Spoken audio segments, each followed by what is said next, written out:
الحمد لله رب العالمين والعاقبة للمتقين والصلاة والسلام على سيد الأنبياء وأشرف المرسلين أما بعد فأعوذ بالله السميع العليم من الشيطان الرجيم بسم الله الرحمن الرحيم وكأي من نبي قاتل معه ربيون كثير فما وهنوا لما أصابهم في سبيل الله وما ضعفوا وما استكانوا والله يحب الصابرين وما كان قولهم إلا أن قالوا ربنا اغفر لنا ذنوبنا وإسرافنا في أمرنا وثبت أقدامنا وانصرنا على القوم الكافرين فآتاهم الله ثواب الدنيا وحسن ثواب الآخرة والله يحب المحسنين يا أيها الذين آمنوا إن تطيعوا الذين كفروا يردوكم على أعقابكم فتنقلبوا خاسرين بل الله مولاكم وهو خير الناصرين سنلقي في قلوب الذين كفروا الرعب بما أشركوا بالله ما لم ينزل به سلطانا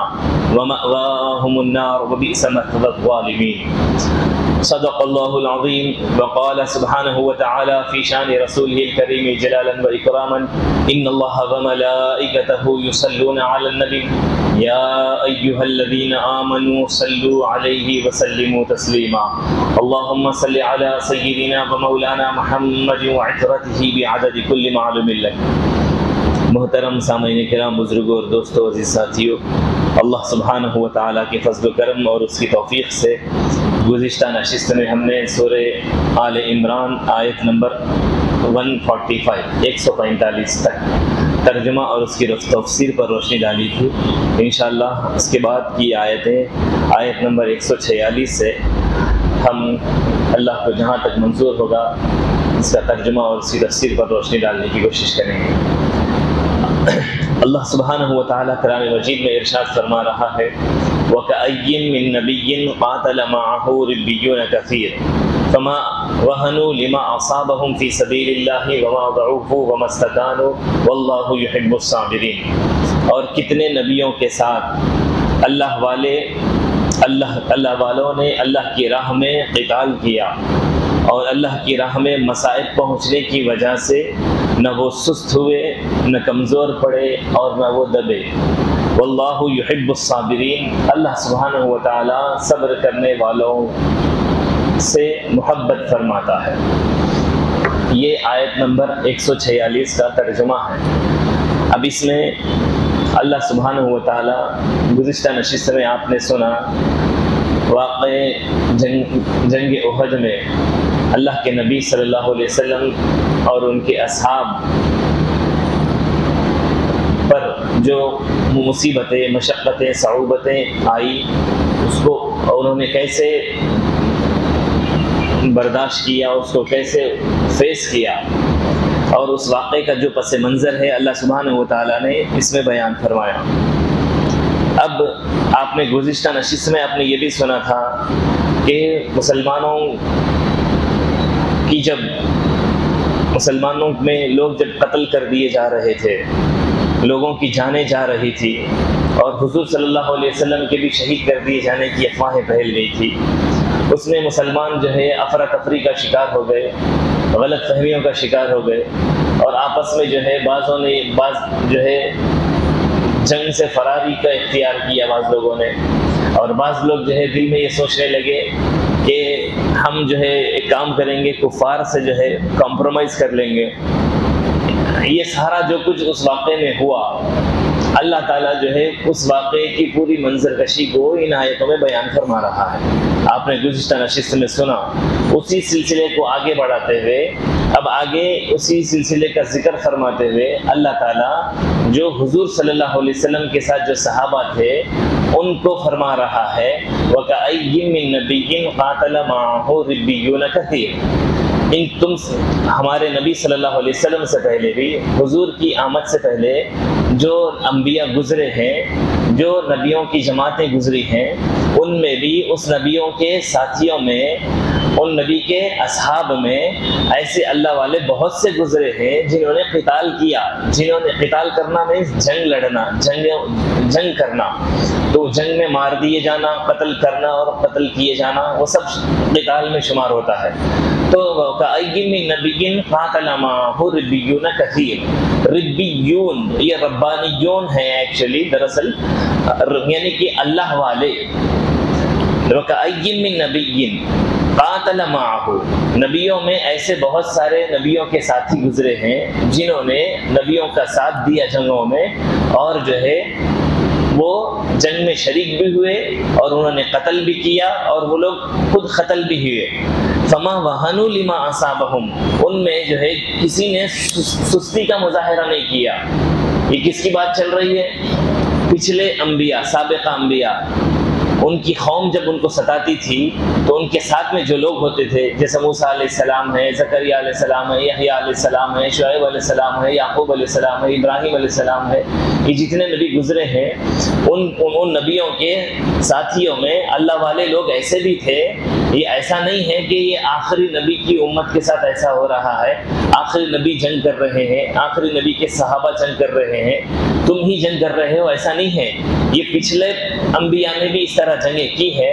ان کے ساتھی لوگ ربانیون، اللہ والے لوگ، یہ جو ان کے ساتھ تھے، صحابہ اولیاء نبیوں کے ساتھ تھے، وہ لوگوں نے بھی جنگ کیا، انہوں نے بھی قتال کیا، انہوں نے بھی شہادتیں دی. ایسا ہوا اور جنگ میں جب وہ شریک تھے تو فما وہنوا لما اصابہم، تو جنگ میں جب شامل ہوتے تھے سستی نہیں کرتے تھے کہ جو ہے اب آنے کو تو آ گئے، اب یہ کہاں پھنس گئے، ہم کدھر پھنس گئے، ایک کام کریں گے بھائی، کچھ نہ کچھ کافروں سے کمپرومائز کر لیں گے، اپنی جان چھوڑا کے یہاں سے نکلیں گے. ایسا انہوں نے سستی کا مظاہرہ نہیں کیا. فما وہنوا، سستی کرنا، لما اصابہم، جب ان پر کسی بات کی مصیبت آئی، جنگ میں نکلے، چاہے وہ ان کی مصیبت مالی اعتبار سے ہو یا پھر جو ہے آپ کے تعداد کے اعتبار سے ہو، کسی بھی طرح کی مصیبت پہ وہ لوگ سستی کا مظاہرہ نہیں کیے. پھر فرمایا وما ضعفوا، اور جو ہے کمزوری کا بھی مظاہرہ نہیں کرے. ارے ہم آنے کو تو آگے جنگ میں، مگر جو ہے ہم ہار جائیں گے ان سے، ہم میجورٹی میں کم ہیں، وہ لوگ زیادہ ہیں، تو ڈیفینیٹلی وہ لوگ جیتیں گے، لہٰذا ہم ہار جائیں گے بول کر بزدلی کا مظاہرہ کرنا، ڈرپوک پنے کا اظہار کرنا، ایسا انہوں نے نہیں کیا. اب اس سے یہ بات صاف سمجھ میں آ رہی ہے کہ مسلمان ہر دور کا مسلمان ہمت والا تھا، ہمت والا ہے اور ہمت والا ہی رہے گا. اور مسلمان بزدل نہیں ہوتا، مسلمان جان کی پرواہ کرنے والا نہیں ہوتا، مسلمان اپنی جان کو لے کر بے پرواہ ہوتا ہے اللہ تعالیٰ کے معاملے میں، دین کے معاملے میں. تو اللہ وہ تعریف کر رہا ہے مسلمانوں کی اس آیت نمبر 146 میں. تمہارے پہلے کے جو نبی گزرے ہیں ان کے ساتھی لوگ بھی ایسے اللہ والے تھے، جب جنگوں میں شریک ہوتے تھے تو بزدلی نہیں کرتے تھے، ڈرتے نہیں تھے، اب سستی نہیں کرتے تھے. ایسا کیوں بولنا پڑا؟ وہ یہ بات کو خدا کو بولنے کی نوبت کیوں آئی؟ اس لیے نوبت آئی کہ جنگ احد میں بعض مسلمان، اصل میں ہوا تھا حضور صلی اللہ علیہ وسلم نے 50 تیر انداز کو، 50 تیر مار چلانے والوں کو پہاڑ کی چوٹی پر کھڑایا تھا. حضرت امیر حمزہ رضی اللہ تعالیٰ نے اس کے جو ہے کیا کہتے ہیں وہ مورچہ سنبھالنے والے تھے. اب اس میں جو ہے جنگ اچھی خاصی چل رہی تھی، مسلمانوں کے فیور میں چل رہی تھی. پھر اس کے بعد میں جو ہے مسلمان وقت سے پہلے اپنی خوشیوں کا اظہار کرنے لگ گیا. اب ہماری جیت ہو گئی ڈیفینیٹ، چلو اب ہم کیا کرتے ہیں، وہ لوگ کافی جان چھوڑا کے جا رہے ہیں، مال چھوڑ کے بھاگ رہے ہیں، لہٰذا ہم کیا کرو، مال کے پہ اڑی پڑو. تو مسلمان لوگ جب حالانکہ حضور صلی اللہ علیہ وسلم نے حضرت امیر حمزہ کو اور دیگر صحابہ کو کہا تھا کہ جب تک میں تم سے نہ کہوں یہ جگہ سے تم لوگ اترنا نہیں. پہاڑ پہ، احد کے پہاڑ پہ حضور نے ان کو ایک مقام بتا کے کھڑا کیا تھا. تو اب جو ہے اب حضور صلی اللہ علیہ وسلم کے کھڑانے کا مقصد کیا تھا کہ ہم جنگ جب تک ہوگی ہم یہیں پہ رہنا ہے. تو ان کا انٹینشن یہ تھا، حضور نے ہم کو جنگ کے لیے کھڑا کیا تھا، جنگ تو ہم جیت چکے، ہمارے فیور میں آ گئی جنگ، تو لہٰذا ہم یہاں سے اتر سکتے، یہ ان کا کانسیپٹ تھا. مگر وہ بھی اللہ اس کے رسول کو ناپسند ہوا، پسند ہوا، کیونکہ اللہ تعالیٰ رسول اللہ نے جو فرمایا بس اس سے 1 انچ بھی ادھر ادھر نہیں ہٹ سکتے. حضور نے یہ کہا تھا میں جب تک نہ کہوں تم یہاں سے نہیں اترنا. اب اس کے باوجود بھی وہ لوگ وہاں سے اترے، وہ لوگ بھاگ کے چلے گئے تھے. جانے والے واپس پلٹ کے مسلمانوں کو مال میں مصروف دیکھ کر، مسلمانوں کو مال غنیمت میں لوٹتا دیکھ کر، مصروف دیکھ کر، پھر وہ لوگ آ کر جو ہے مسلمانوں پہ قابض ہو گئے. پھر یہاں پہ مسلمانوں کی بہت سارے لوگوں کی شہادتیں ہوئی، 70 سے زائد مسلمان مارے گئے. پھر حضور صلی اللہ علیہ وسلم کی بھی شہادت ہو جانے کی یہ خبر پھیلا دی گئی، پورا گرد و غبار. اب اس میں جو ہے وہ اسی وقت میں جو ہے بعض مسلمانوں کے دل میں یہ بھی خیال آیا کہ ہم اپنی جان چھڑا کے یہاں سے چلے جائیں گے، اب ہم ہار گئے، یہ کیا ہو گیا، تھوڑی دیر میں کایا پلٹ گیا، تھوڑی دیر میں پانسا پلٹ گیا، تھوڑی دیر میں کایا پلٹ گئی، لہٰذا ہم ایک کام کریں گے، ان لوگوں سے جو ہے کافروں سے جو ہے دوستی کر لیں گے۔ اب اس میں کون تھے؟ ابو سفیان، ابھی مسلمان نہیں ہوئے تھے انہوں، ابو سفیان سے دوستی کر لیں گے، لہٰذا اب ہم تو جو ہے چھوڑو بھائی، تمہاری جگہ رہو، ہماری جگہ پہ رہتے ہیں۔ اب کیسا بھی حضور صلی اللہ علیہ وسلم بھی جو ہے قتل کر دیے گئے بتایا جا رہا ہے، حضور کی بھی شہادت کی خبر سنائی جا رہی ہے، لہٰذا ہم جو ہے اب ہمارا کیا فائدہ۔ یہ جو لوگوں کا خیال ہوا، جو مسلمانوں پہ جو مصیبت آئی، مسلمان جو سوچ سے گزرے، جو بھی سچویشن سے گزرے، اللہ اس سچویشنز کے مطابق یہ آیتوں کو نازل کیا۔ یہ جو گزشتہ پورا یہ جو رکوع آپ نے سنا، اس میں فرمایا اللہ تعالیٰ نے اگر نبی قتل بھی کر دیے جاتے ہیں تو کیا تم چھوڑ دو گے نبی کو؟ نبی جب تک زندہ ہوگا تم مسلمان رہو گے، نبی چلے جانے کے بعد چھوڑ دو گے کیا دین؟ وما محمد الا رسول، جو آپ نے گزشتہ نشست میں سنا، ہم نے رسول کو جو بھیجا ہے، رسول ہیں وہ اللہ ہی، اللہ نہیں ہے وہ رسول ہیں جی، ان کی بھی شہادت ہو سکتی ہے، ان کو بھی موت آ سکتی ہے، ان کو بھی موت آنا ہے۔ ایسے کیسے ہو گیا تم جو ہے نبی کو جو ہے، اگر نبی کی شہادت اور ان کے انتقال کی خبر سن لو گے تو تم نبی کو چھوڑ دو گے کیا؟ نبی کا مشن چھوڑ دو گے کیا؟ نبی کا جو اصل مشن ہے وہ دین، اس کو بھی پکڑے رہنا ہے تم کو، یہ نہیں چھوڑ سکتے تم، یہ بتانا چاہ رہا تھا خدا۔ تب اس میں فرمایا پچھلے نبیوں کے ساتھ بھی ایسا ہوا، ان کی قوموں کے ساتھ بھی ایسا ہوا، مگر انہوں نے تو ایسا نہیں کیا۔ نبی کا دامن چھوڑ کے انہوں نے، نبی کے دین کا دامن چھوڑ کے انہوں نے جو ہے کیا بولتے ہیں، کافروں سے ہم کمپرومائز کر لیں گے، اب کیا کرتے ہیں، یعنی تو جو ہے چھوڑ دو بھئی، اب ہم بس جو ہے کفر کو بھی اپنا لینے کا سوچ رہے تھے۔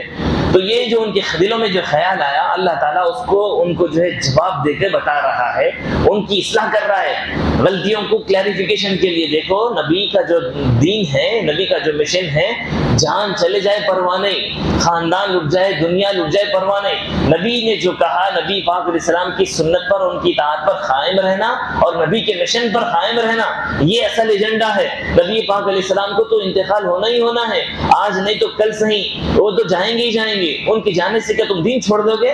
دین نہیں چھوڑنا ہے تم کو۔ یہ پوری تربیت فرمائی اللہ تعالیٰ نے مسلمانوں کی، اور فرمایا کہ جو ہے پچھلے نبیوں کی مثالیں دی۔ اس کا مطلب یہ نہ سمجھے کوئی اچھا پچھلے نبیوں کی اللہ تعالیٰ ان کی قوموں کی مثالیں دے رہا ہے خدا، تو کوئی یہ نہ سمجھے کہ پچھلی قوموں کی جو ہے کا مرتبہ اللہ کے نبی کے اصحاب سے بڑھ کر ہے کیا، اللہ کے نبیوں کی، ان کی امت کی اولیاء سے بڑھ کر ہے کیا؟ ایسا نہیں ہے۔ ایک وصف، ایک ہوتا ہے ایک خوبی، یعنی کہ جو ہے اس کو بولتے ہیں جزوی فضیلت۔ جزوی فضیلت یعنی کسی ایک چیز کی فضیلت اگر کسی ایک قوم میں ہونے سے، ایک نبی میں کسی ایک کوالٹی ہونے کی وجہ سے، یا پھر کسی بندے میں کسی ایک خوبی ہونے کی وجہ سے، ضروری نہیں ہے کہ وہ تمام سامنے والے کی تمام فضیلتوں پہ یہ ڈومینیٹ کر جائے۔ فار ایگزامپل، ایک میں بار بار بولتا ہوں، پھر ایک بار دہراتا ہوں، ایک عالم دین ہے، اچھے جگید مولانا ہے، مگر انہوں حافظ قرآن نہیں ہے، اس کے اگینسٹ میں ایک حافظ قرآن ہوتا ہے، اچھی قرات والا ہوتا ہے، تو اب اس کو بولیں گے یہ حافظ قرآن ہے، حافظ قرآن، حالانکہ مولانا جو ہے وہ حافظ قرآن نہیں ہوئے، اپوزٹ میں اور ایک جو بندہ ہے حافظ قرآن ہے، تو مرتبہ دونوں میں جو ہے عالم دین کا ہے، مگر عالم میں سب کچھ ہے مگر حفظ قرآن نہیں ہے، تو حافظ صاحب میں ایک کوالٹی ہونے کی وجہ سے وہ مولانا سے آگے نہیں ہو جاتے، عالم دین کا مرتبہ ان سے بڑا ہے، تو اسے بولتے ہیں جزوی فضیلت۔ تو ایک آدھ کوالٹی اگر کسی کی بیان کی جائے، اس کا ایک وصف، ان کی خوبی بیان کی جائے، تو اس کا یہ مطلب نہیں ہوتا کہ سامنے والا جو بڑے مرتبے پہ فائز ہے اس کے تمام خوبیوں پہ یہ ڈومینیٹ کر جائے گا اور اس سے بڑا اس کا مرتبہ ہو جائے گا، یہ نہیں ہوگا۔ تو اسی طرح اللہ تعالیٰ پچھلے قوموں کی اگر کوئی خوبی کو بیان کرے، یا پھر پچھلے نبیوں میں سے کسی نبی کے معجزے کو اگر بیان کرے، تو اس کا مطلب یہ نہیں ہوتا کہ وہ پچھلے نبی ہمارے نبی پہ مرتبے میں جو ہے ڈومینیٹ کر جائیں گے، یا وہ قوم اس امت کی کیا کہتے ہیں اس امت پر ان کے مرتبوں پہ ڈومینیٹ کر جائے گی، یہ نہیں ہوتا۔ تو اللہ تعالیٰ جو ہے ان کی خوبی بیان کرتے ہوئے کہا کہ تم لوگ جس طرح کیا ہے، تم لوگوں نے اپنی جانوں کو بچانے کے لیے نبی پاک علیہ السلام کا دامن چھوڑ دیا اور ان کی نافرمانی کی، ایسا نہیں کرنا چاہیے۔ ایسا تو سلسلہ پچھلے نبیوں کا چلتا ہوا ہے، ان کے اولیاء اللہ کا بھی چلتا آیا ہوا ہے، انہوں نے بھی اپنی جانیں دی ہے، اور فرمایا وہ نہ انہوں نے سستی کا مظاہرہ کیا، نہ انہوں نے نہ جو ہے وہ فرمایا ومستکانو، وہ کسی سے دبے بھی نہیں، پہلے کیا کہا، فما وہنو، سستی کرنا، وما ضعفو، بزدلی، ڈر جانا، جی سستی کرنا، ڈر جانا، دب جانا، تین الفاظ کو استعمال کیا خدا نے، فما وہنو، سستی نہیں کیے. وما فی سبیل لما اصابہم فی سبیل اللہ, اللہ کی راہ میں جب مصیبتیں آئیں اس پر ان پر تو وہ سستی نہیں کیے. وما ضعفوا, ڈر کے بزدلی نہیں کیا انہوں نے, کمزوری نہیں بتائی اپنی کہ ہائے ہم لوگ ضعیف ہیں, وہ لوگ زیادہ میجورٹی والے ہیں. تو اس سے یہ بات صاف پتہ چل گئی مسلمان ڈرپوک نہیں ہو سکتا کبھی, وہ میجورٹی پہ نہیں جا سکتا کبھی. وہ میجورٹی کم ہو زیادہ ہو اس سے مطلب ہی نہیں. کامیابی کا دار و مدار اللہ کی مدد پر ہے, کامیابی کا مدار اللہ کے رسول کی اطاعت پر ہے, اللہ کے رسول صلی اللہ علیہ وسلم کی سنتوں پر پابند رہنے سے ہے. غیبی مدد ہوگی خدا کی, چاہے بندہ 1 ہو سامنے 1 لاکھ ہو, چاہے ادھر 10 ہو یا پھر سامنے 10,000 ہو, اس سے کوئی لینا دینا نہیں. اللہ کی مدد پہ ہے کامیابی کا دار و مدار. تو فرمایا تم تو اپنی جگہ پر جو ہے لیڈر بن کے رہو, تم تو اپنا تعلق نبی سے مضبوط رکھو, تم تو اپنا حوصلہ بلند رکھو, پھر ہماری مدد کیسی ہوتی ہے دیکھو. یہ فرمایا. پھر فرمایا واللہ یحب الصابرین. دیکھیے کیا فرمایا, واللہ یحب الصابرین, اللہ تعالیٰ صبر کرنے والوں کو پسند فرماتا ہے. ویسے تو صبر کے بارے میں آپ سنیں, بار بار سنتے رہیں, مگر یہاں پہ اللہ تعالیٰ نے صبر کو کیوں جوڑا؟ چاہتا خدا تو جو ہے واللہ یحب المؤمنین بول سکتا تھا, کیونکہ ایک مومن کی کوالٹیز ہے, مومنین کو خدا پسند فرماتا ہے. مگر یہاں پہ واللہ یحب الصابرین صبر کا لفظ کیوں استعمال فرمایا؟ اس کی حکمتیں مصلحتیں ہیں, اس کی جو ہے اس میں سے چند یہ ہے کہ جنگ میں چونکہ انسان کو مصیبتوں مشقتوں تکلیفوں سے گزرنا پڑتا ہے, جان کو بھی بازی دینا پڑتا ہے, جان پہ بھی اس کی مصیبت آئی, قتل بھی کر دیا جائے, ہاتھ کٹ جائے, پیر ٹوٹ جائے, کچھ بھی ہو جائے, اس کو صبر کرنا پڑتا ہے. تو وہ جو تو اللہ تعالیٰ نے اس مناسبت سے فرمایا کہ اس کو صبر کرنا ہے, اور ایسے صبر کرنے والوں کو خدا محبت فرماتا ہے. جس طرح صحابہ کرام کو حضور نے کہا تھا نیچے نہیں اترنا جب تک میں کہوں, مگر بعض لوگ کیا کرے جلد بازی کا مظاہرہ کیے. اگر وہ تھوڑی دیر صبر کر لیتے تو وہ جو 70 لوگ جو شہید ہو گئے وہ لوگوں کی شہادت نہیں ہوتی. مسلمانوں کی جو جانیں گئیں ان کی جانیں نہیں جیسی, بس ایک اور آدھا گھنٹہ اور صبر کر لیتے, ایک آدھے گھنٹے کی بات تھی. حالانکہ ان جانے والوں میں بعض ایسے بھی تھے جو نہیں گئے, اسی جگہ پہ ٹھہرے رہے. حضور نے فرمایا یہاں سے نہیں جانا ہے تو نہیں جانا ہے, بس وہ قائم رہے وہیں پر. جب بھگدڑ مچی, کیا کریں کچھ نہیں سوچ رہا تھا. حضور صلی اللہ علیہ وسلم نے ان کو آواز دے کر پکارا کہ حضور نے فرمایا ادھر آؤ, میرے پاس آ جاؤ, میرے دامن میں آ جاؤ. پھر وہ حضور صلی اللہ علیہ وسلم کے پاس بھگدڑ میں جو ہے اپنی جانوں کو بچاتے ہوئے گئے. وہ سارا ذکر اللہ تعالیٰ اس نے فرمایا. پھر فرمایا اللہ تعالیٰ صبر کرنے والوں سے محبت فرماتا ہے. تو انسان کو اس میں اس لیے بتایا جا رہا ہے جب تم دین کی تبلیغ کے لیے جاؤ گے, دین کا کام کرنے کے لیے نکلو گے, تو تم پر مصیبتیں آئیں گی, مشقتیں آئیں گی, تم کو جو ہے بزدل بتایا جائے گا. تم بزدلی کا مظاہرہ نہ کرو, سستی کا مظاہرہ نہ کرو دین میں, کیونکہ دین کا کام کرنے کے لیے جب ہم اترتے ہیں تو خاص کر ایسے مسلمانوں میں بچوں کو ہم دیکھتے ہیں 4 قدم آگے چلتے ہیں پھر سست ہو جاتے ہیں. ایک ہفتہ آئے دوسرے ہفتہ غائب ہو گئے, ایک جمعہ آئے دوسرے جمعہ غائب ہو گئے, ایک محفل اٹینڈ کر لی دوسری محفل میں غائب ہو گئے. جی یہ ہماری کیا ہے, سستی ہے. یہ دین کے کام عبادت کے لیے ہم بیٹھ جاتے ہیں, چلو ایک ہفتہ دل بولا بیٹھ گیا, پھر دوسرے ہفتہ میں کیا کہتے ہیں ڈمہ مار دیا, غیر حاضر ہو گئے. یہ کیا ہے, سستی ہے. یہ دین میں سستی ہے. ہم جب دین میں کوئی کام کرتے تو ہمارے پاس پابندی نہیں, پیشنسی نہیں اور کنسسٹنسی نہیں ہے. یہ دین میں ہماری سستی ہے. جی اللہ تعالیٰ فرما رہا ہے یہ دین میں جو ہے جو اپنی پابندی کے ساتھ بضد رہے گا, قائم رہے گا, تو یہ قائم رہنے کے لیے اس کو صبر کرنا پڑے گا. اب کوئی دھوپ میں آتا ہے, نمازیں پڑھتا ہے, تو اس کو عبادت کرنے کے لیے دھوپ سے گزرنا پڑا, سردیوں کا موسم میں سردی سے گزرنا پڑا, کاروبار چھوڑ کے آیا, حالانکہ وہاں پہ کاروبار چل رہا تھا, اس کا مالی فائدہ ہو جاتا, اس پہ صبر کیا. تو جب دین کی تبلیغ میں جب آپ اترتے ہیں تو سب سے پہلا کام ہے آپ کو صبر سے گزارا جائے گا. اس لیے اللہ تعالیٰ نے یہاں پہ صبر کا لفظ استعمال کر کے فرمایا کہ اللہ تعالیٰ صبر کرنے والوں سے محبت فرماتا ہے. صبر میں اس لیے حضور صلی اللہ علیہ وسلم سے ایک صحابی نے بولا یا رسول اللہ میں جو ہے آپ سے عشق کرتا ہوں, بے پناہ آپ سے محبت کرتا ہوں, محبت کا دعویٰ کیا. تو حضور صلی اللہ علیہ وسلم نے کیا فرمایا تھا جواب میں, تو مجھ سے محبت کا دعویٰ کرتا ہے, سوچ لے تو کیا بول رہا ہے, ذرا ایک بار تیرے لفظوں پہ غور کر تو کیا کہہ رہا ہے. تو اس نے کہا ہاں یا رسول اللہ میں آپ سے بے پناہ محبت کرتا ہوں, عشق کرتا ہوں. تو 3 بار جب آپ نے یہی دہرایا تو حضور صلی اللہ علیہ وسلم نے آخر میں فرمایا تو پھر تو تیار ہو جا, مالی تنگ دستی کے لیے تیار ہو جا. فقر, فاقہ, تنگ دستی, غریبی, پریشانیاں, مصیبت, آلام, سمندر جس طرح موجیں مارتا ہوا آتا ہے, سمندر جس طرح موج مارتا ہے نا, جس طرح ویو سمندر کے آتے ہیں, اسی طرح میرے چاہنے والے عاشق کو مصیبتیں، غربت، تنگدستی، پریشانیاں موجیں مارتے ہوئے اس کے پاس آئے گی۔ ایسا نہیں کہ جو ہے ایک نالے کا پرنالا تھا، ایک نالا گیا، اس کے پاس تھوڑا سا پانی ہے نا، میں اس کو فیس کر لوں گا بولنے کے لیے۔ موجیں آئیں گی فرما رہے حضور، وہ بھی کیسی موجیں؟ وہ موجوں میں پھر بیان کر رہے ہیں فقر و فاقہ، تنگدستی، غربتیں، مصیبتیں موجیں مارتے ہوئے آئیں گی۔ اب اس پر جو ثابت قدم رہا، جو قائم رہا حضور کے عشق پر، حضور کی محبت پر، حضور کی سنتوں پر جو پابند رہا، وہی سچا عاشق کہلائے گا۔ جو 4 قدم چلا اور پھر تھک گیا، سست ہو گیا، ماں میں نے ہینڈل کر سکتا بھائی، میرے سے نہیں ہو سکتا، آپ یہ بولو ہی مت، آپ یہ میرے سے نہیں ہو سکتا۔ ہر چیز ہو سکتی ہے انسان سے، آدمی چاہے تو کیا نہیں ہو سکتا، وہ کون سا وہ ہے جو واہ نہیں ہو سکتا۔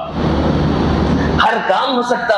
آپ اپنے پہلے آپ سوچ تو لیجیے، آپ ٹھان تو لیجیے مجھے یہ کرنا ہے تو کرنا ہے، آپ ٹھان لیجیے۔ اللہ تعالیٰ پھر غیب سے کیسی مدد فرماتا ہے دیکھیے۔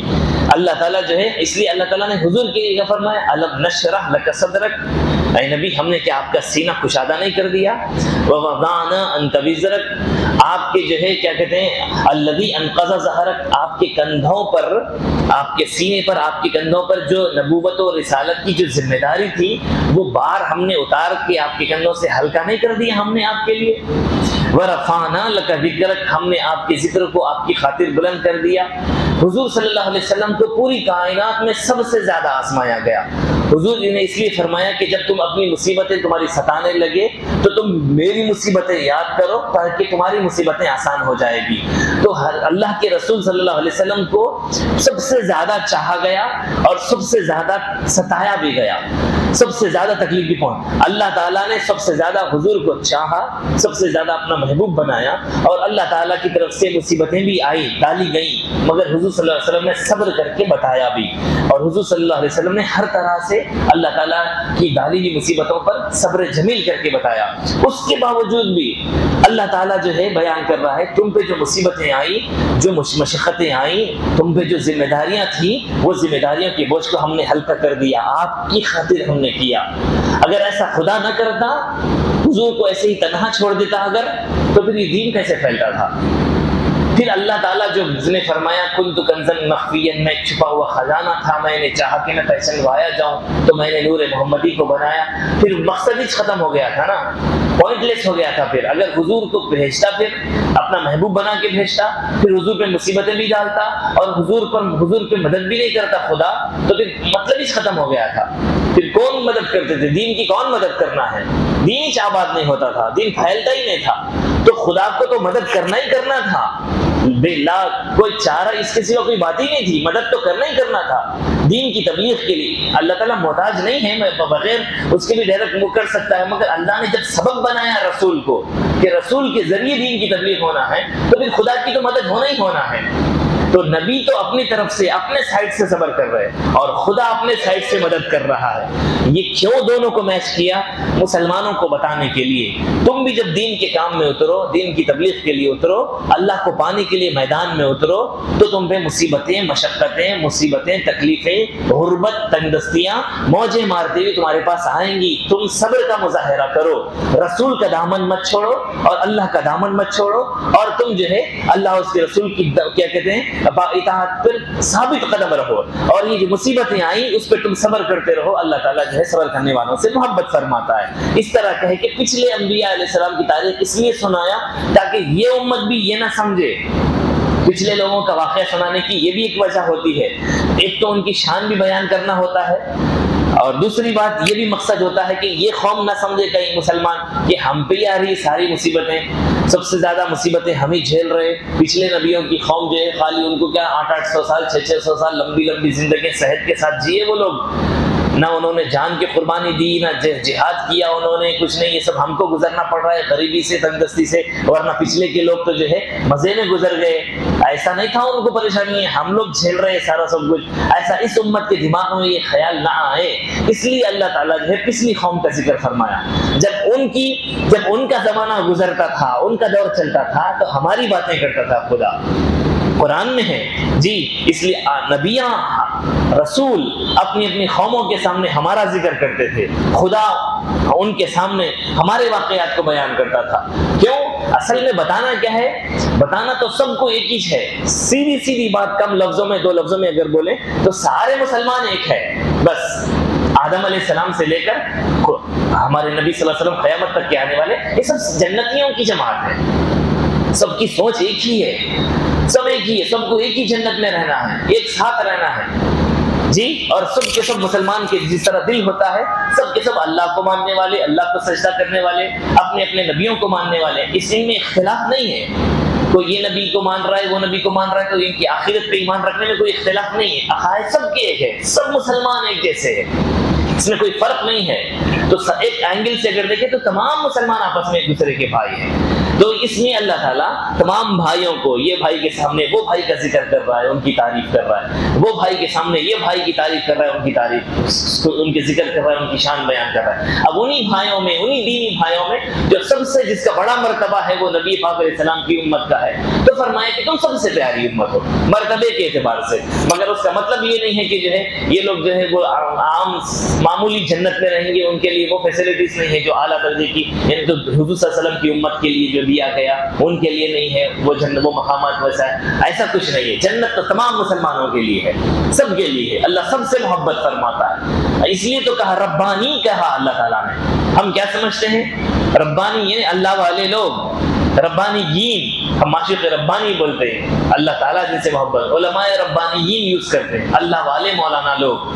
علماء ربانی مینس اللہ والے مولانا لوگ, کہ صوفیاء ربانیین, یا پھر کیا کہتے ہیں آپ کے یہی فقہاء ربانیین, جس طرح بھی ہم استعمال کرتے ہیں الفاظ کو, یہ اللہ والے لوگ. تو یہ اللہ والے لوگوں کو اللہ تعالیٰ پچھلے نبیوں کے ساتھ بھی جوڑ کے کہا کہ معشوق ربانی کیا کہتے ہیں آپ کے عیسیٰ علیہ السلام کی جماعت میں بھی تھے, موسیٰ علیہ السلام کے زمانے میں بھی تھے جی, زکریا علیہ السلام کے زمانے میں بھی تھے, ان کے اپنے زمانے میں بھی تھے.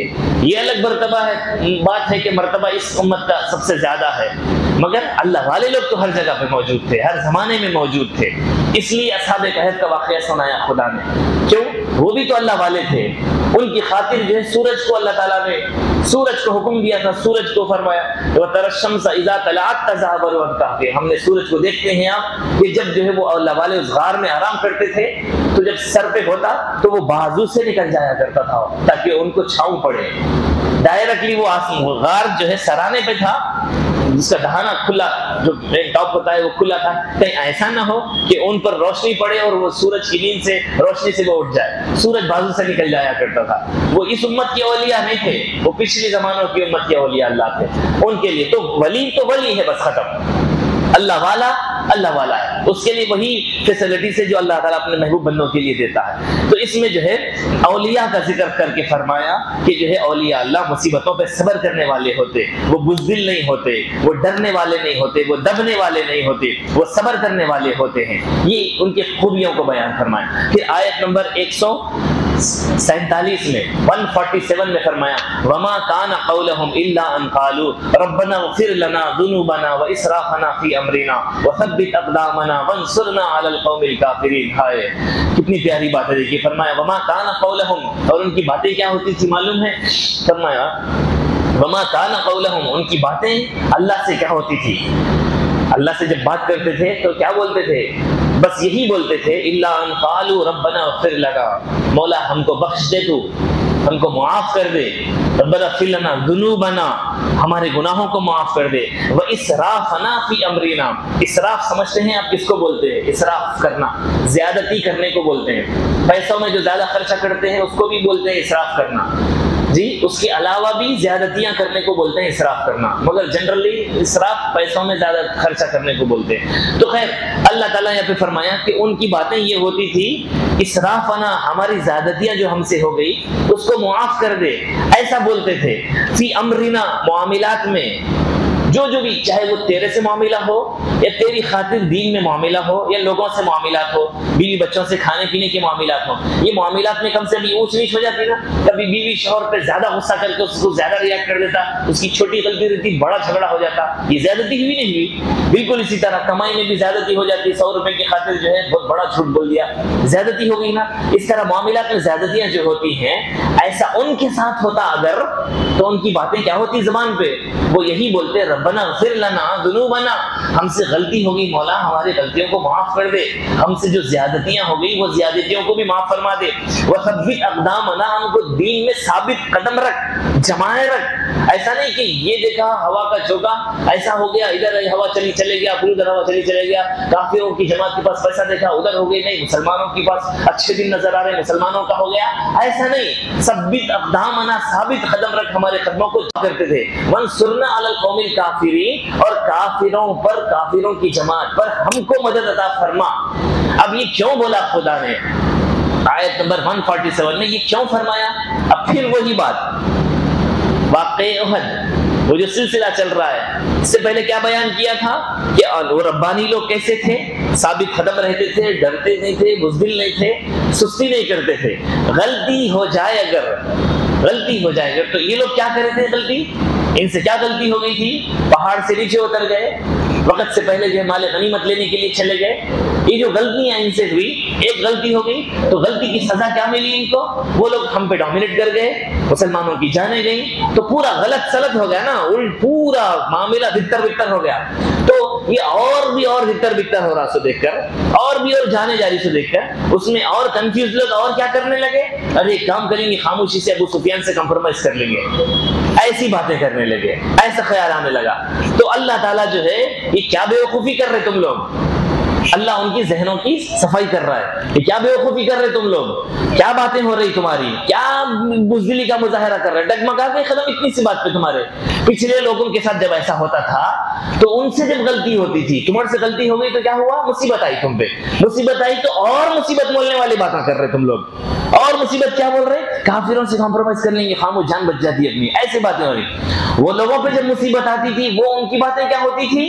مولا ہم سے غلطی ہو گئی، ہم کو بچا لے، ہم سے زیادتی ہو گئی، تم سے زیادتی ہو گئی تو کیا کر رہے؟ اور بھی اور زیادتی والے کام کرنے جا رہے. ان سے زیادتیاں ہوتی تھی تو کیا بولتے تھے؟ مولا ہماری زیادتیوں کو تو معاف کر دے، ہم سے جو زیادتیاں ہو گئی اس کو معاف کر دے، اور ہم کو ثابت قدم رکھ. زیادتیاں ہم سے معاملات میں اگر ہو گئی تو ہم کو تیری اطاعت پر، فرمانبرداری پر جمائے رکھ. اور کافروں سے جب کوئی معاملہ ہو، جنگ ہو، جہاد ہو، قتال ہو، تو ہمارے قدم ڈگمگائے نہیں، ہمارے قدم ڈگمگائے نہیں. وانصرنا، ہماری مدد کر. تو غلطی ہو بھی گئی اگر تو غلطی کو معاف کر. فائنلی ہم کو جتا، تو مسلمانوں کو جتا، تو کافروں کو ہم پہ ڈومینیٹ ہونے مت دے، کافر سے ہم کو ہارنے مت دے. ہم ہار پسند نہیں کرتے کیونکہ تیرے لیے لڑی جا رہی ہے، ہماری جان جائے پرواہ نہیں، مگر تو ہم کو جیتا. جیت فائنلی ہماری ہونی چاہیے. وانصرنا علی القوم الکافرین، کافر کی جماعت ایک ہو، دو ہو، پوری جماعت ہو، کروڑوں ہو، اگر اسی جماعت میں ہمارے سے لڑنے میں اگر کوئی غلطیاں ہو بھی جائے اگر، تو وہ غلطیوں کو معاف کر، مگر ہم کو کامیابی عطا فرما اور ثابت قدم رکھ تاکہ تو راضی ہو جائے. ایسی دعا کرتے تھے، یہ ہوتی تھی ان کی باتیں. تو تم کو بھی چاہیے، اللہ ان کی مثال دے کر ان کو بتا رہا ہے تم سے کیا زیادتی ہو گئی. نبی پاک علیہ السلام نے جو فرمایا وہ نافرمانی کر کے وقت سے پہلے نیچے اتر گئے، پھر اوپر سے کافر لوگ آ کے تم کو گھیراؤ میں لے لیے. ایک مصیبت آئی، تمہاری جانیں جانے لگی، مال بھی کھینچا جانے لگا. دو نقصان ہو گئے. ایک تو نافرمانی کی، ایک نقصان، جان پہ بلائی، دو نقصان، مال پہ بنائی، تیسرا نقصان. اب یہ مسلمان پہ نقصان. چوتھی بات یہ بول رہے ہیں کہ چلو ایک کام کریں گے، خاموشی سے کمپرومائز کر لیں گے. اور مصیبت ملنے والی باتیں کر رہے ہو. کیا ہو گیا؟ ایسا نہیں، غلطی ہو بھی جائے، ہائے ہائے ہائے، واہ واہ، اس کی رحمت دیکھو آپ، خدا کی رحمت دیکھو آپ. ایک آیت میں کیسی پیاری ترتیب بتایا دیکھو خدا نے، اللہ والوں کی مثال دے کے. یعنی تم سے غلطی ہو بھی جائے اگر، تم ہو تو مسلمان نہ، اگر مسلمان ہونا آخرکار، میں معاف کرتا ہوں. بڑے بڑے گناہ بھی تمہارے سے اگر ہو جائے، بڑی بڑی غلطیاں بھی اگر ہو جائے، صاف نبی کی نافرمانی بھی اگر، نبی کی ہوتے بھی اگر ہو جائے، تو بھی تمہارے لیے میری رحمت کا دروازہ کھلا ہے. میرے سے جڑو، مگر مجھ سے جڑے رہو. کتنا بھی بڑا گناہ ہو جائے، غلطی ہو جائے، میں معاف کرنے کے لیے ہوں تمہارے پاس، تم غلطی ہوئی بول کر اور غلطیوں والے کام مت کرو۔ ہائے ہائے خدا اب تو نہیں معاف کرتا، چھوڑا گناہ ہو گیا میرے سے، میری بخشش ہونے والی نہیں۔ 90% مسلمان ہے یہ ذہنی کمپلیکس میں مبتلا، ایک گناہ بڑا ان سے ہوتے رہتا کوئی، میرے کو نہیں بخشتا خدا، میرے کو معلوم ہے پکا، تو یہ سوچ کے مارے اور دوسرے گناہوں میں مبتلا ہو جاتا۔ میں سے نہیں ہوتا، میں بہت بڑا گناہ گار ہوں، میں شراب پیتا ہوں، میں زنا کرتا ہوں، میں چوری کرتا ہوں، میں کھلا میں نے کسی کا قتل کر دیا ہوا ہے، ایسا جو بھی اس سے ایک بڑا گناہ ہوتا ہے، تو یہ وہ ایک بڑے گناہ کو یاد کر کے اب وہ اپنے آپ کو سمجھتا کہ جہنم مجھ پہ واجب ہو گئی، لہٰذا چھوڑ دو، اتر گئے شرارت پہ، پورے اتر جاؤ شرارت پہ، اتر گئے نا، کیسا بھی ایک قتل تو کر دی نا، چلو اس کو بنا لو اپنا معمول، چوری کر دی ہے نا، ایک بار چوری کر دی ہے، کر دی اب اتر جاؤ، میری بخشش نہیں ہوتی، چھوڑ دو، ہو گیا، ایسا بول کر جو ہے اور بڑے بڑے گناہوں کا عادی بناتے اپنے آپ کو، اور گناہوں کے دلدل میں پھنسا لیتے۔ تو اللہ تعالیٰ ان کو تربیت کر رہا ہے، تم سے اگر زیادتی ہو جائے اگر تو گھبراؤ مت، تم نے زیادتی میرے ساتھ کی نا، میری نافرمانی کر کے کی ہے نا، گھبراؤ مت، میری رحمت کا دروازہ کھلا ہے تمہارے لیے، توبہ کا دروازہ کھلا ہے۔ اگر توبہ کا دروازہ کھلا نہ ہوتا، اگر رحمت کا دروازہ کھلا نہ ہوتا تو اللہ یہ لفظوں کا استعمال نہیں کرتا تھا یہاں پہ، وَثَبِّتْ أَقْدَامَنَا، یہ ان کی باتیں ہوتی تھی، تم بھی ایسے بولو، وَاغْفِرْ رَبَّنَا اغْفِرْ لَنَا ذُنُوبَنَا، مولا ہم کو بخش دے، ہمارے گناہوں کو بخش دے۔ نبی سے خطا ہوئی ہے تو اللہ تعالیٰ نے اس کو معاف کیا، آدم علیہ السلام سے جو خطا ہوئی ہے وہ کون سی خطا ہے، وہ چاہے جو ہے نسیانی خطا سے ہی تعبیر کیوں نہ کرے، یعنی بھول والی خطا، اللہ تعالیٰ نے کیا کہا اس کو، وَإِذْ کیا کہتے ہیں، ہم نے آدم کو دیکھا کہ جو ان سے جو خطا ہوئی ہے، فنسی آدم بھول گئے، ولم نجد لہ عزما، ہم نے ان کو وانٹیڈلی گناہ کریں گے، نافرمانی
جی بارگاہ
الدنیا وحسن ثواب الآخرہ واللہ یحب المحسنین. تو ہم نے کیا کیا جب ایسا انہوں نے کیا؟ دو آیتوں سے تو سمجھ میں آ گئی آپ کو. دو آیتیں پچھلی دو آیتیں کیا کیا تھی؟ ربانی لوگ کیا کیا ان کی دعائیں ہوتی، کیا کیا ان کا بیہیو ہوتا اللہ کے ساتھ.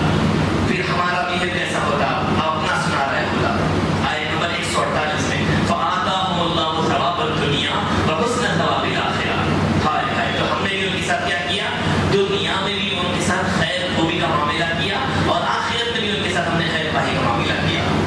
فرمائیں واللہ یحب المحسنین. اللہ تعالیٰ نیکی کرنے والوں کو، اللہ تعالیٰ نیکی کرنے والوں سے محبت فرماتا ہے اور جو ہے اللہ تعالیٰ احسان نیکی کرنے احسان کرنے والوں سے کو دوست رکھتا ہے خدا. اب دیکھیے اس میں دنیا کا ثواب، ثواب الدنیا فرمائیں.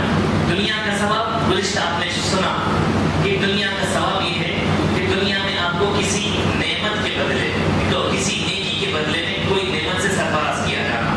جس طرح کے جو ہے میں گزشتہ میں آپ نے سنا، میں نے کہا تھا کہ دنیا میں ہم دعا کرتے ہیں ربنا آتنا فی الدنیا حسنہ، اے اللہ دنیا میں ہم کو خیر خوبی کے ساتھ رکھ، اور فی الآخرۃ حسنہ، آخرت میں بھی ہم کو خیر خوبیاں عطا فرما، دنیا اور آخرت کی بھلائیاں عطا فرما. یہ دعا کرتے ہیں. تو اللہ تعالیٰ کہہ رہا ہے کہ ان کے بارے میں اس سے پہلے کی جو آیت گزری، جو اللہ والے لوگ ہوتے ہیں، نیک لوگ ہوتے ہیں، غلطیاں ہو بھی جائے تو اللہ سے دعا کرتے رہتے ہیں. تو ایسے مسلمانوں کو ہم کیا کرتے ہیں؟ دنیا میں بھی ان کو نیکیوں کا بدلہ دیتے ہیں اور آخرت میں بھی ان کو بدلہ دیتے ہیں. تو مسلمان کے لیے آپ، میں نے گزشتہ جمعہ میں بھی کہا تھا، مسلمان کے لیے دنیا میں ثواب کیا ہے آخر؟ مسلمان کے لیے دنیا میں بھلائی کیا ہے آخر؟ مسلمان کے لیے دنیا میں نیکی کا بدلہ کیا ہے آخر؟ آخرت کا تو سمجھ میں آ رہا، جنت دے گا خدا، پرانے ملک ملیں گے، خدا کا دیدار ہوگا، خدا سے باتیں ہوں گی، وہ تو ختم ہی نہیں ہونے والا ہے، چھوڑ دو. دنیا کا ثواب کیا ہے؟ تو میں نے کہا تھا دنیا کا ثواب مسلمان کے لیے ہے کہ اللہ تعالیٰ اس کو عزت و وقار عطا فرمائے گا، عزت کی زندگی عطا کرے گا. وہ ہوگا غریب، وہ روڈ پہ فروٹ بیچنے والا کیوں نہ ہو جی، وہ جو ہے یا لوگوں کی موچیاں موچی بن کے جوتے چپل سینے والا کیوں نہ ہو، بائی پروفیشن کتنا بھی غریب کیوں نہ ہو جی، مگر مسلمان کی یہ ہے عزت، یہ ہے سب سے بڑی کہ وہ اللہ اس کے رسول سے جڑ جائے اور آخرت کی فکر کرے. تو دنیا میں بدلہ اس کو ہم یہ دیتے ہیں. آپ نے سنا ہوگا کیا کہتے ہیں واقعہ، یہ جو قلعہ پتہ نہیں ہو رکھا حیدرآباد نگر میں اولیاء اللہ کی تعریف میں جی، تو جو ہے کیا بولتے ہیں آپ کے اورنگزیب رحمۃ اللہ علیہ کے زمانے میں غالباً، تو یوسف شریف بابا جو ہے کیا کہتے ہیں وہاں پہ موچی بن کے چپل جوتے سیتے تھے، جوتے چپل سینے کا کام کرتے. قلعہ پتہ نہیں ہو رہا، کیوں نہیں ہو رہا؟ اتنے باہر ہم ہتھیار فوج سب لے کر، حالانکہ اس وقت تو بادشاہوں کی مسلمانوں کا تھا، کیوں فتح نہیں ہو رہا؟ تو کیا بولے کہ نہیں وہاں پہ جو ہے قلعہ فتح اس لیے نہیں ہو رہا، وہاں کی چوکٹ پہ، وہ دربار پہ جو چوکٹ ہے جو قلعے کی، وہ دروازے پر جو ہے جو بیٹھے ہیں موچی کو، یہ پورا قلعہ روحانی اعتبار سے ان کے کنٹرول میں ہے، جا کے ان سے مدد طلب کرو. بائی پروفیشن موچیاں، لوگوں کے چپل جوتے سینے والے، مگر بائی پروفیشن جو تخت شاہی میں راج کر رہے ہیں، انہوں نے بھی آ کے گھٹنے ٹیک دیے ان کے آگے.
کام نہیں کرتا. اس کی عزت یہ ہے, اس کا وقار یہ ہے, مجھے ملے یا نہ ملے, کھانے کی خاطر میں نادی دفن نہیں کروں گا کم سے کم, ایسے سوچے گا.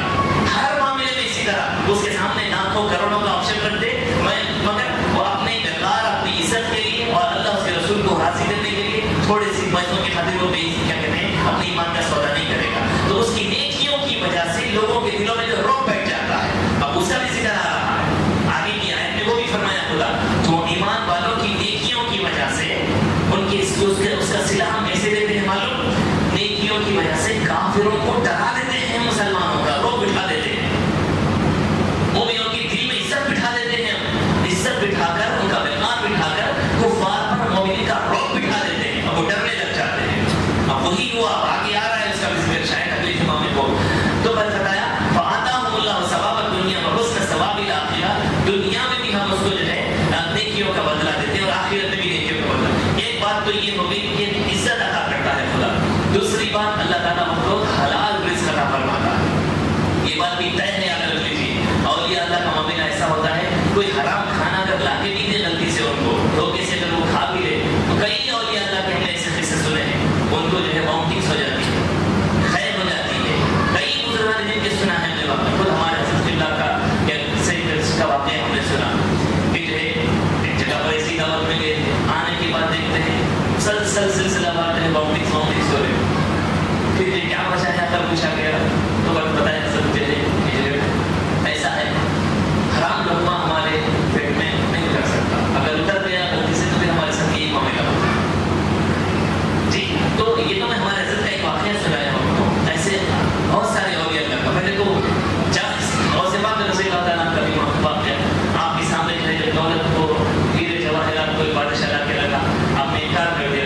نہیں پلیز ریکویسٹ, میں آپ سے گزارش کر رہا ہوں, لے لیجیے حضرت کے خلاف پیر پڑھ کے گزارش کر رہا ہوں. آپ نے کیا کیا, وہی سونے جواہرات کو جو کوٹری میں تھے اس کو اپنی طرح نچوڑا تو پورا خون نکلنے لگا اس میں سے, اور بتایا یہ کیا ہے, یہ لا کے دے دو تم مجھے, لوگوں کے حرام کمائی کا, لوگوں کا پیسہ, لوگوں کا حق, لوگوں کا پیسہ وہ ناجائز طریقے سے حرام کمائی کما کے ہم کو خوش کرنے کے لیے تم تحفے کرے, تو ہم یہ تحفوں سے خوش ہوتے سمجھے گا.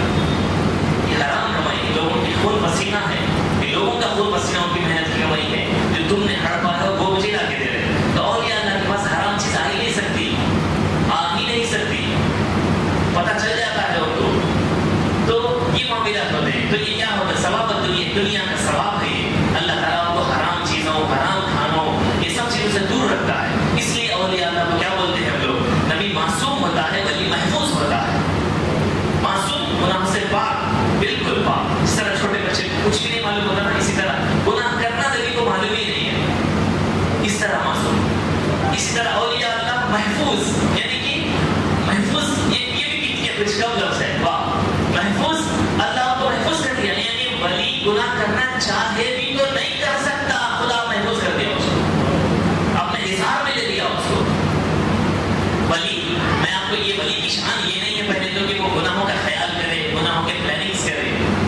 محفوظ کا میں آپ کو معنی بتا رہا ہوں کہ وہ غلطی اگر بحیثیت انسان ان سے گناہ کبیرہ کا ارادہ بھی اگر ہو جائے بحیثیت انسان, تو اللہ تعالیٰ ان کی گناہوں کے راستے کھول کے ان کو گناہوں میں مبتلا نہیں کرتا, ان کو محفوظ کر لیتا ہے. اس لیے اولیاء اللہ کو بولتے ہیں یہ محفوظ ہوتے ہیں, نبی معصوم ہوتے ہیں. تو یہ ثوابت دنیا ہے, ان کو دنیا میں کیا کیا اجر کیا صلہ دے رہا ہے خدا, ایسے کیسے بدلے دے رہا ہے خدا. عزت سے نوازا, حلال چیزوں سے, حلال کمائی سے نوازا. عام بھی ایک ہی لباس کیوں نہ ہو, دو ہی کپڑے کیوں نہ ہو, وقار ہے, عزت ہے. تخت والے بھی گھٹنے ٹیکتے, وہ وقار ہے ان کے پاس. جس زمین کو ٹھوکر مارتے وہ سونا بن جائے, وہ وقار ہے ان کے پاس. یہ ہے ثوابت دنیا. لوگ دور دراز سے گھٹنے ٹیک کر ان کے پاس آئے, سردی نہیں, گرمی نہیں, موسم نہیں, بے موسم, جس موسم میں بھی ان کا عرص ہوتا ہے وہ موسم میں آ جاتے ہیں. کبھی آپ نے سنا ہے ایسا کہ سردیوں کا موسم ہوتا ہے تو یہ زیارت کو جاتے ہیں, دھوپوں کے موسم میں عرص ہوتا ہے تو پبلک نہیں آتی. پبلک کو مطلب ہی نہیں ہے اس سے, چاہے کسی بھی ولی کا عرص ہو, چاہے وہ غریب نواز کا عرص ہو, ماشاء اللہ کا عرص ہو, چھوٹے ولی سے لے کر بڑے ولی تک, کسی کا بھی عرص ہو, پبلک کو مطلب ہی نہیں, وہ موسم کا ہوتا ہے. آج دیوانہ بار اور کسی عرصوں کو آ جاتے ہیں. یہ دنیا میں صلہ ہے, یہ اللہ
جو چیز خدا سے کنیکٹ ہے، ایک لائن میں ساری باتوں کو کور کر رہا ہوں، جو چیز خدا سے کنیکٹ ہے، اب کیا کیا کنیکٹ ہے وہ سب معلوم آپ کو، قرآن کی آیتیں خدا سے کنیکٹ ہے، بسم اللہ، کلمہ طیبہ، اللہ کے رسول، اولیاء اللہ، جی یہ ساری چیزیں خدا سے کنیکٹ ہے. تو جو چیزیں خدا سے کنیکٹ ہے وہ چاہے خدا سے آپ کنیکٹ ہو یا اس سے کنیکٹ ہونے والی چیزوں سے آپ کنیکٹ ہو، خدا سے کنیکٹ ہو یا خدا سے جو کنیکٹ ہے وہ کنیکشن والی چیزوں سے آپ اپنا کنیکشن رکھو. آپ کی نیت جیسے کنیکٹ کرتی ہے وہ نیت کے مطابق ہی آپ کو اس کا صلہ ملتا ہے. بس یہ بات ذہن رکھ لیجیے. آپ کی نیت بسم اللہ الرحمن الرحیم پڑھ کے عمر فاروق رضی اللہ تعالیٰ نے کل زہر کو پی لیا، کچھ بھی اثر نہیں ہوا اس میں. یہ اس خیال سے کہ یہ زہر مجھ پہ اثر نہیں کر سکتا، اللہ تعالیٰ کے نام کی برکت، بس اس خیال سے بسم اللہ الرحمن الرحیم کس سے کنیکٹ ہے؟ اللہ سے کنیکٹ ہے. بس اس کی ان کی نیت کیا تھی پڑھتے وقت؟ یہ زہر میرے پہ اثر نہیں کر سکتا. بس وہ اثر سے اس تاریخ اس نیت کے ساتھ انہوں نے پڑھا، وہ چیز ان پہ ان کے لیے ہے تاریخ گزری اور زہر کا اثر نہیں ہوا. اولیاء اللہ کے دامن پہ جاتے ہیں. اب آنے والے جو ہے سندل بھرنا وہاں پہ راکھ بھی پڑی گی رہتی، راکھ بھی ہوتی نا. اب کیا سوچ کے لگاتے آپ؟ جو سوچ کے لگاتے وہ ملتا. مزار میں بنتی ہے، کیا سوچ کے کھاتے آپ وہ ملتا. وہ بولنا چاہ رہا ہوں ولی سے، خدا سے یا پھر خدا سے یا خدا سے جو جڑی ہے وہ چیز، جو چیز خدا سے کنیکٹ ہے یا خدا والوں سے کنیکٹ ہے، خدا سے کنیکٹ ہے یا خدا والوں سے کنیکٹ ہے. جب اس سے کنیکٹ ہوں گے آپ تو آپ کی جو نیت ہوگی وہ چیز ملے گی. آپ یہی چیز اولیاء اللہ ہر کنیکشن میں کسی پہ کوئی کسی کا طرح کا کنیکشن کا رنگ اترتا ہے، تو جس پہ جو کنیکشن کا رنگ اترتا ہے انہیں وہ وظیفہ دیتا ہے، اس میں اس کا سارا علاج اسی میں رکھا ہوا ہوتا ہے. بس اتنی سی بات جی. ہر درد کی نام صلی اللہ محمد، بس جس پہ رنگ میں رکھا ہوا ہے بس اس کو وہی دیتا ہے، اسی میں اس کا فائدہ. مزار میں جو بتیاں ہوتی ہیں آپ کھائیے پیٹ کے علاج کے لیے، بس کے لیے بس آپ کو مل جائے. نہیں بھائی ٹھیک ہے، کسی بزرگ کے پاس گئے تھے آپ کو پیٹ میں درد ہے، بھلا ایک کام کریے یہ آیت پڑھ کے آپ یہ آیت پڑھ کے پانی میں دم کر کے پیجیے. دینے والا جتنا صاحب اثر ہوگا، دینے والا جتنا تاثیر سے دینے والا ہوگا، پڑھنے والا جتنی نیت صاف نیت سے پڑھنے والا ہوگا، خلوص نیت سے پڑھنے والا ہوگا، یہ دونوں پہ ڈیپینڈ کرتا ہے اس کے اثر کا. چاہے وہ کوئی بھی وظیفہ دیا جائے، کچھ وظیفہ دے یا نہ دے، خالی صرف نظر میں اگر ڈال دے وہ علاج کی نیت سے بلی، بس اس کا علاج ہو جائے گا. کیوں کہ وہ جو نظر ہے وہ ولی کی نہیں، وہ خدا کی نظر ہے. کیونکہ اس کی نظر کو حضور نے کیا کہا؟ اتقوا فراست المؤمنین، ولی کی نظر سے بھی بچو. وہ سر کی آنکھوں سے نہیں، اللہ کے نور سے دیکھتا ہے، اللہ کے نور سے دیکھتا ہے. فإنه ينظر بنور اللہ، وہ نظر میں خدا کی نظر ہے. بس تو جو چیز خدا سے کنیکٹ ہے، چاہے وہ اس کی ذات سے ہو یا اس سے تعلق رکھنے والی، وہ ساری چیزوں سے جب آپ کنیکٹ ہو جاتے ہیں آپ کی نیت پر ڈیپینڈ کرتا ہے. بس آپ جو نیت سے اتر جائیں گے وہ چیز آپ کو ملے گی. بس اسی لیے دیکھتے ہیں آپ کہ کسی جو ہے کوئی صوفی صاحب سے پوچھتے ہیں کیا پڑھو صاحب؟ پیٹ کا درد ہو رہا ہے، یہ وظیفہ پڑھو. دوسرا پوچھ رہا ہے سر میرے کو یہ ہو رہا، اس کے لیے یہ وظیفہ. پیٹ کا درد ہوا اس کو یہ وظیفہ بولا آپ نے، پیٹ کا درد ہوا اس کو وظیفہ. الگ الگ کیوں ہو گیا؟ کیا ابھی تو دینے والا جس نیت سے دیتا ہے، پڑھنے والا جتنی صفائی قلب سے پڑھتا ہے بس اس کا رنگ چڑھ جاتا ہے، اس کا اثر ہونے لگتا ہے. تو یہ کیا ہے؟ ثواب دنیا، یہ دنیا کا اجر ہے، یہ دنیا کا فیض ہے. اولیاء اللہ کے ذریعے امت میں بانٹ دیتا ہے خدا. یہ سارا سب کچھ سے ملتا ہے. یہی وجہ اتنے سال گزر گئے، 125 سال